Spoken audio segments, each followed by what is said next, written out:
सुखसहित नसतो आपण. या जगतामध्ये कोणी कोणाला सुखही देत नाही बाबा, कोणी कोणाला दुःखही देत नाही. सुखस्य दुःखस्य न कोपी दाता. त्याप्रमाणे घटना घडत असतात. महाराज मला सांगा, दोन व्यक्ती अतिशय प्रेमाचे व्यक्ती जवळ येत असते, पण काही कारणास्तव त्यांच्यामध्ये आणि विरह निर्माण होतोय, वियोग निर्माण होतोय. काही काळापुरता संयोग असतो आणि जन्मभराचा वियोग निर्माण होतो. कदाचित हे सुद्धा आपलं प्रारब्धच असतं.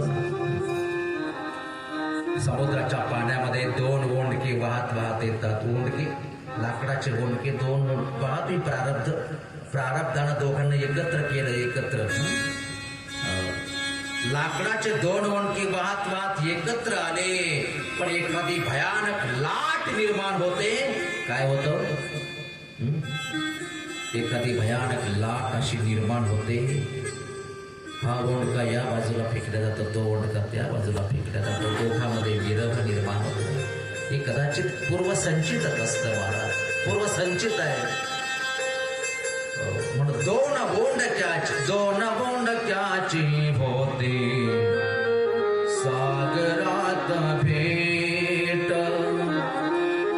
दोन बोंडक्याची होते सागरात भेट.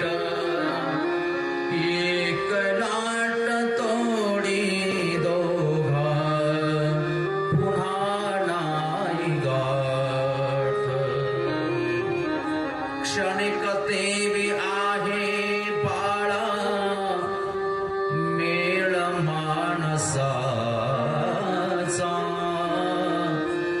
पराधीन आहे जगती पुत्र मानवाचा.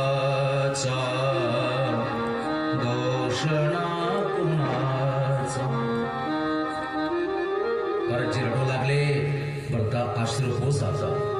नको आसू ढाळू आता पुसड चणास.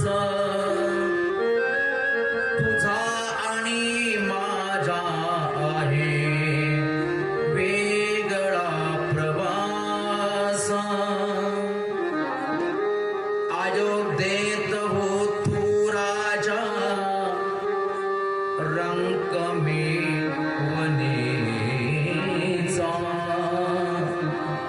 पराधीन आहे जगती पुत्र मानवाचा. दोषणा कुणाचा. दैव जात दुःखी भरला. दोषणा कुणाचा. पराधीन आहे जगती पुत्र मानवाचा. दोषणा.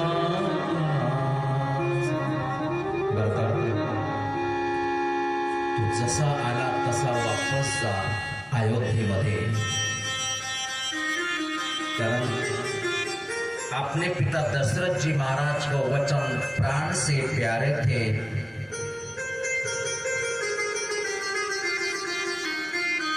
वनवास का वचन मैं संभालता हूँ, राज्य का वचन तू सांभाळना. भरता, वनवासाचं वचन मी पाळतो, तुला राज्य कारभार सांभाळण्याचं वचन तुझ्या करताय. माझी आज्ञा म्हणून तुला वापस जावं लागेल. प्रभू काहीतरी आधार द्या मला. भगवंताने आपल्या चरण पादुका भरताकडे दिल्या. भरताने प्रभूच्या चरण पादुका डोक्यावरती घेतल्या. मज